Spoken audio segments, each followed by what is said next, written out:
Conexão agora com a psicóloga Viviane Batistella, que já está conectada conosco e, para a alegria de todos nós, vem trazendo seus conhecimentos para o nosso programa. Viviane, antes de mais nada, seja muito bem-vinda.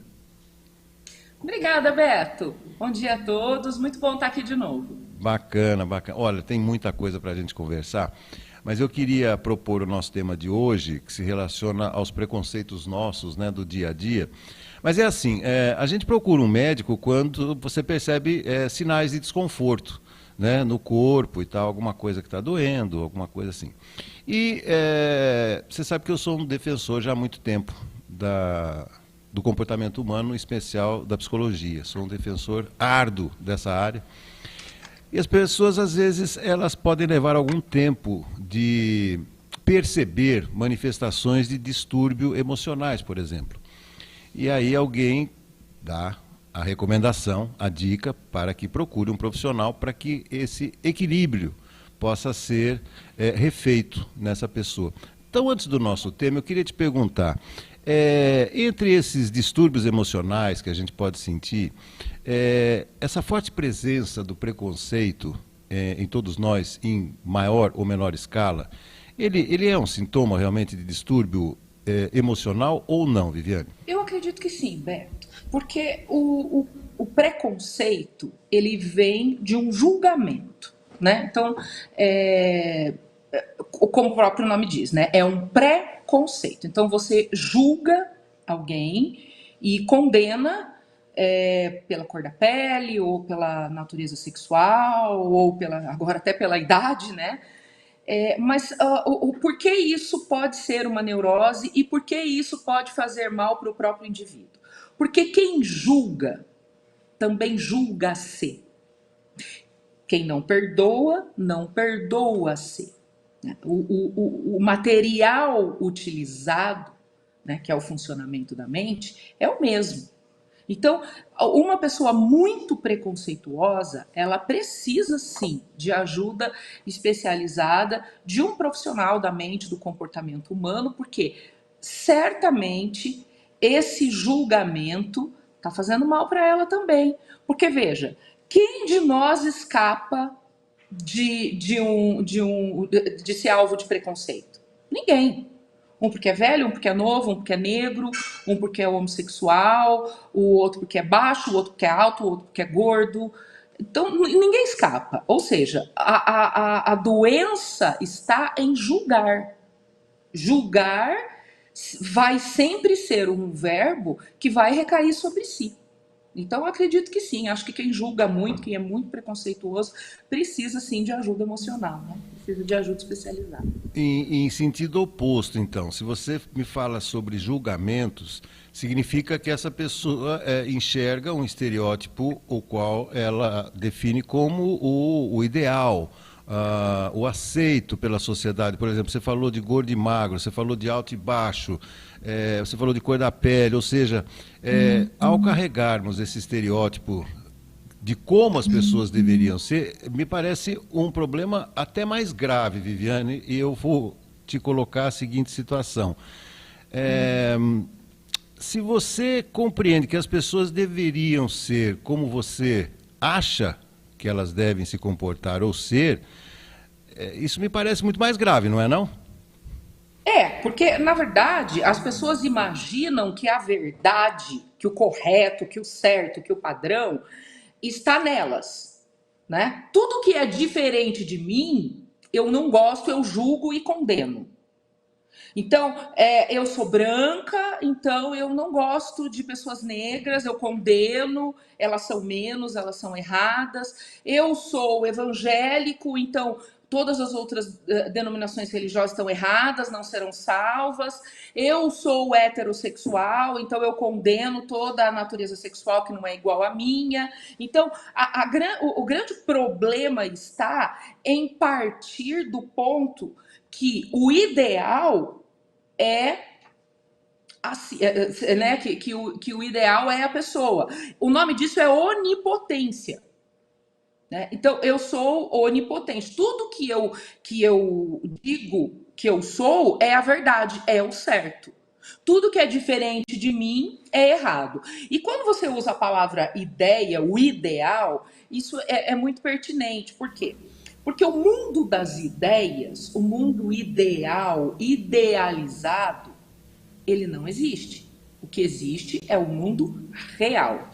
E a realidade, ela vai além do que é um indivíduo. O ideal funciona só na sua mente. Foi idealizado por você, mas ele não é real.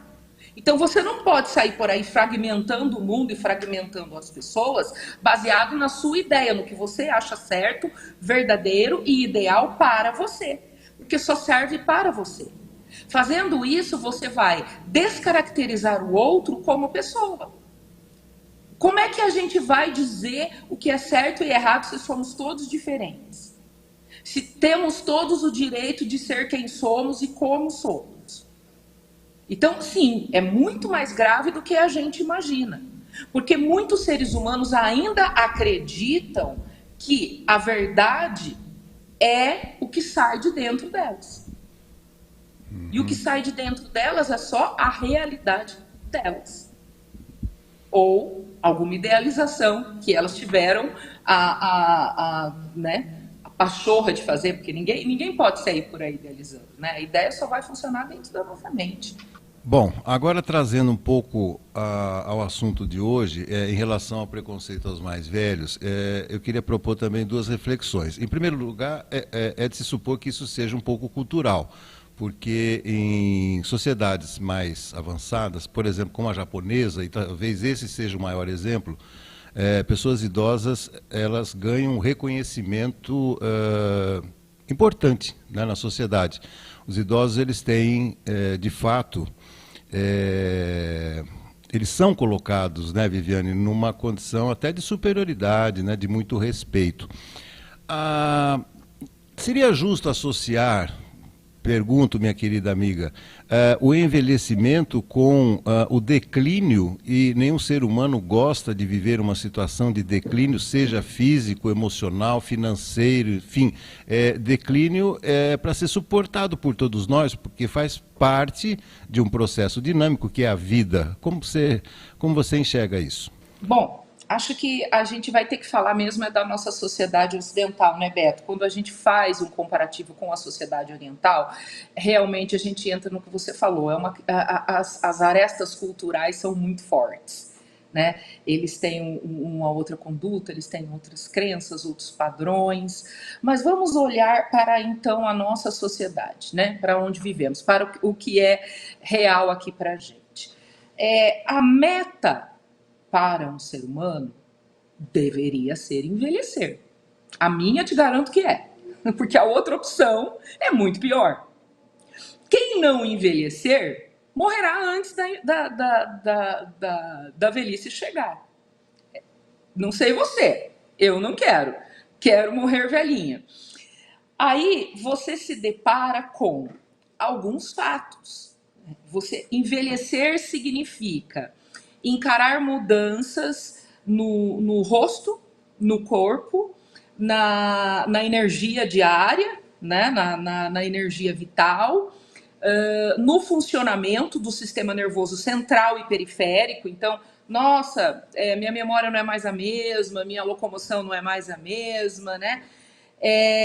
Mas o quanto envelhecer é bacana, porque você pode experienciar situações que você não pode experienciar quando você é jovem. Eu não entendi, eu acredito que, né, a partir do momento que começou essa comparação desenfreada entre as pessoas, né, as redes sociais trouxeram isso, nós nos desconectamos da nossa trajetória. E qual é a nossa trajetória? Né? Estudar, trabalhar, construir e se aposentar, envelhecer, poder fazer coisas que a gente não pode quando a gente está estudando muito, trabalhando muito. Mas parece que pelo excesso de comparação, a gente está muito desconectado dessa trajetória. Então, eu me lembro na época da minha graduação que haviam, acho que 4 ou 5 mulheres que estavam na faixa dos 40. E na época, elas eram as nossas mães. na faculdade. Elas meio que cuidavam da gente, às vezes chamavam a gente para almoçar, porque eu sou da época que a gente tinha que sair de Limeira para fazer faculdade, né, Beto? Acho que você também. Então, havia o quê? Havia uma conexão afetiva. Aí onde eu quero chegar? As pessoas se comparando demais, desconexas das suas trajetórias, né? Querendo ser mais e mais e mais perfeitas, porque o fulano tá viajando, eu não tô, a fulana tá magra, eu não tô, o cara tá trabalhando, eu não tô, e aí você se desconecta. Isso vai fazendo você perder capacidade afetiva. Então, o comentário das meninas, falaram muito isso na internet, ele é frio. E é exatamente, a frieza é o que a gente está colhendo por estar muito mais preocupado em se comparar com o outro e querer ser, porque o outro irá comparar também, e distantes da nossa trajetória. Elas estão ali entrando na faculdade, tem uma moça de 40 anos, pô, que legal, é a história de vida dela, é a trajetória dela. Mas como a gente não aceita nada que não seja perfeito dentro de nós, porque estamos sempre nos comparando, quando aparece alguém que parece um pouco mais livre dessa comparação, a gente agride. A gente acaba violentando. Então, é muito triste você perceber que nós mesmos estamos tirando de nós o direito de frear, de se aposentar, de realizar o sonho de fazer uma faculdade, ou de simplesmente descansar, ou de desaparecer, de cuidar de um jardim. Quer dizer, envelhecer é meta. Ninguém quer morrer jovem, Beto. Eu duvido que alguém queira morrer jovem. Mas a gente tem, por exemplo, você tem um número muito alto de suicídio hoje em dia, né? Em adultos, jovens, em jovens e tal. São essas pessoas que não se aceitam e que não aceitam a própria condição porque ficam se comparando o tempo todo. E isso acontece também com pessoas mais velhas. Ah, eu não estou mais com vontade de viver, estou muito triste. Por quê? Porque eu estou preso nessa comparação. Eu me desconectei da minha trajetória. Então, esse é só mais um manifesto, né? É mais um preconceito, etarismo, eu já ouvi chamar de egeísmo também, né? Que eu acho que deve ser o prefixo em inglês. Nada mais é do que uma sociedade desconecta de sua trajetória, tirando de si e do outro o direito de seguir no seu trem da vida, cada um no seu tempo, cada um no seu espaço, e de fazer o que quiser fazer, né? É tudo comparado. Eu comparo, essa aqui está fora do meu padrão. Então eu vou lá e... É uma busca por perfeição que vai acabar levando essa sociedade a um transtorno obsessivo compulsivo generalizado, Beto. Eu, às vezes, fico muito preocupada com isso. Porque muitas pessoas param. Outro dia mesmo eu estava conversando com a minha mãe, vou dar esse exemplo aqui.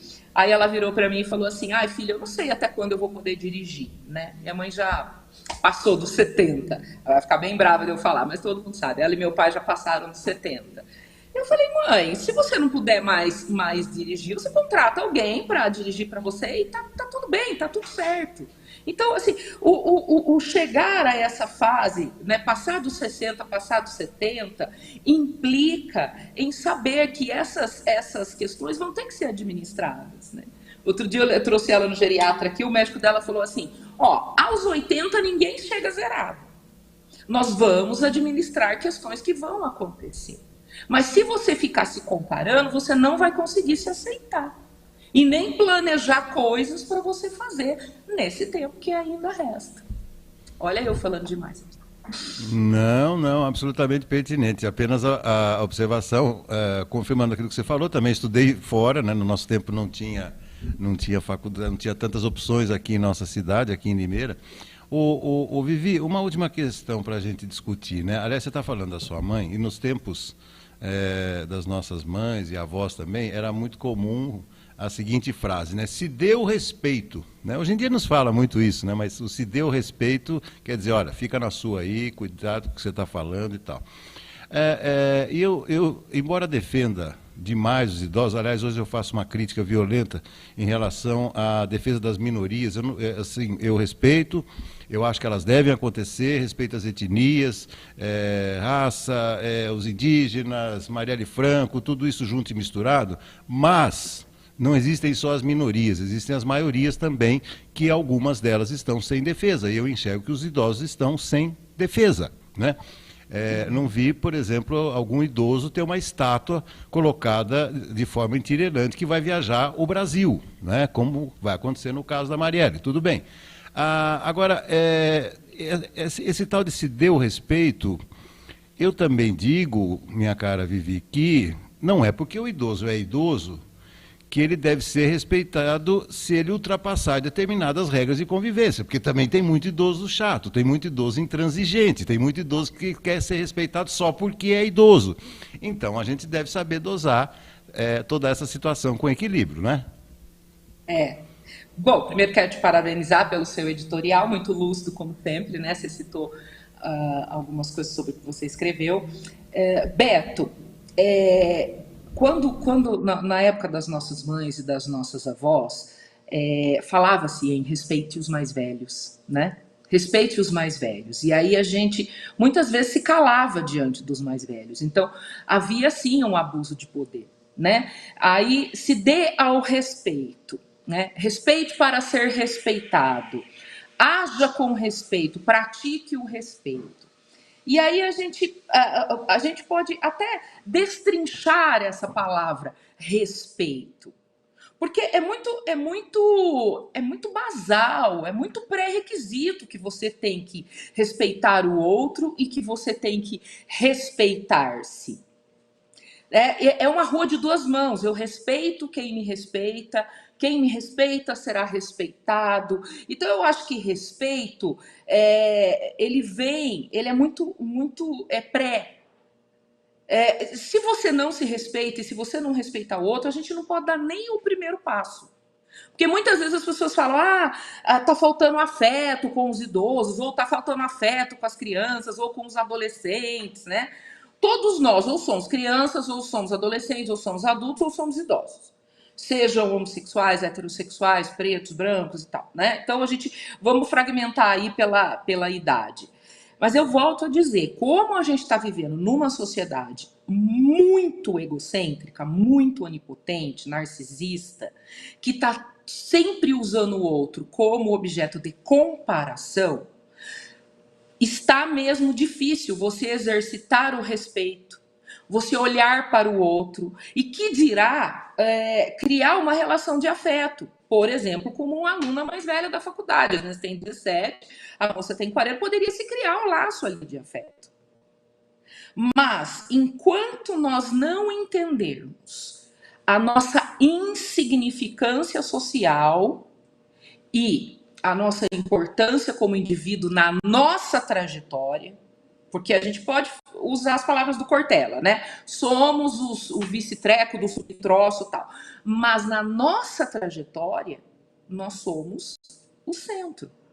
Então, quando eu estou focado na minha trajetória e eu consigo olhar para o outro como outra pessoa que também tem uma trajetória, que também tem um caminho, é esperado que eu respeite e que eu possa até criar uma relação de afeto com essa pessoa. Mas eu não gosto mesmo de fragmentar. Opa! Tá. Tocou meu telefone aqui. Voltou. Eu não gosto muito de fragmentar. Eu acho preconceito, por exemplo, você dizer, todo velho é folgado. Que é a mesma coisa de você falar, todo preto é ladrão, todo gay é promíscuo. Né? Então, o olhar para o outro e o exercício da relação é que está trazendo todas essas consequências. As pessoas não se relacionam mais, a não ser com o próprio espelho, com a própria tela do celular, né? E desconexas da sua trajetória. Eu tô aqui, eu vou fazer 49 anos, sem vergonha nenhuma de dizer, porque eu quero envelhecer muito, e você imagina por quê, né, Beto? E aí, se eu me pegar olhando profissionais da minha área que estão com 30, meninas que estão com 20 e poucos, automaticamente eu vou desconectar da minha trajetória. E eu preciso respeitar, em primeiro lugar, a minha trajetória. Porque daí eu vou respeitar do outro, que é diferente da minha. E que, mas ela está fazendo faculdade com 40, mas é a trajetória dela, não é a minha. Se eu sigo a minha e se eu respeito a chegada dos meus 50, dos meus 60, sabendo que eu não tenho mais 30 nem 40 e que eu não sou obrigado a seguir nenhum padrão comparativo, isso se chama libertar-se. Se eu me sinto livre, eu não vou encarcerar ninguém. Aliás, sobre isso... cadê a Viviane? Aliás, sobre isso, Vivi, eu fiz um artigo que eu vou te mandar há um tempo atrás, se é que você já não recebeu, sobre o tal do botão do dane-se, né, para ser colocado de uma maneira educada, né? E eu fiz um artigo sobre isso também, porque não é porque você fez 60, 70 anos que você pode ficar apertando esse botão a qualquer momento, em qualquer situação também, porque não é bem assim. Ainda que você tem idade, você tem que seguir um comportamento, um regramento social, jurídico, etc., né? Mas só para concluir, eu vou te mandar também um outro artigo na sequência para a sua reflexão, para a gente comentar numa próxima oportunidade sobre a questão da gratidão, que hoje é muito comum também a gente receber selinhos, né, de gratidão, as mãos assim dispostas em forma de oração, mas tem muita gente fazendo de conta que tem gratidão, viu? Mas na vida mesmo não tem gratidão nenhuma. Beto, viu? você sabe que há um tempo atrás eu tinha uma certa implicância com a palavra gratidão, até por isso, né? Eu até tenho uma piada interna com uma grande amiga minha aqui de São Paulo, que a gente fala da gratiluz, né? Fazendo uma certa ironia. Beto, olha, só queria terminar dizendo o seguinte, com idosos, a gente muitas vezes, né, por alguma senilidade aí, no funcionamento do sistema nervoso central e tal, a gente sabe que não existe mais uma forma de lidar com eles como lidávamos na vida adulta. São como crianças. Agora, as crianças a gente não educa, as crianças a gente não coloca limite, as crianças a gente não acolhe, não orienta, não guia. Então, no caso dos idosos, perdendo muito do funcionamento das faculdades mentais, né, a gente acaba tendo que segurar algumas coisas, mas o fato da pessoa ser idosa, deficiente, negra, não dá a ela o direito de desrespeitar-se e de desrespeitar o outro, né? Por isso que eu falei, o respeito, ele é muito alicerce. Não se constrói uma sociedade sem o respeito. E a gente está vivendo aqui num país, nós temos uma democracia que engatinha ainda, né, Beto? Eu não sou tão velha assim, mas nasci com um presidente militar, né? Quando eu tinha acho que uns 10 anos ainda era ditadura. Então, a gente precisa entender que essas questões de respeito, elas são ainda algo que a gente precisa cultivar, que ainda precisa crescer, né? E, voltando às sociedades orientais, já tem isso, né? O jardim já tá mais bonito, né? Mas a gente chega lá. Tá certíssima, minha amiga, certíssima. Eu fico que nem adolescente em véspera de Dia das Crianças aqui, esperando receber o presente no dia 12. Toda vez que você vai participar aqui do nosso programa, de tanto que eu gosto aqui do nosso bate-papo. Mais uma vez, Vivi, muitíssimo obrigado, saúde sempre e até uma próxima ocasião, minha amiga. Obrigada, Beto, obrigada. Está sendo ótimo estar aqui novamente. Muito obrigada. Valeu. Até a próxima. Até a próxima. Essa é a psicóloga Viviane Batistella, participando conosco aqui do Farol de Limeira. Quanto conhecimento, né? Quanto conhecimento.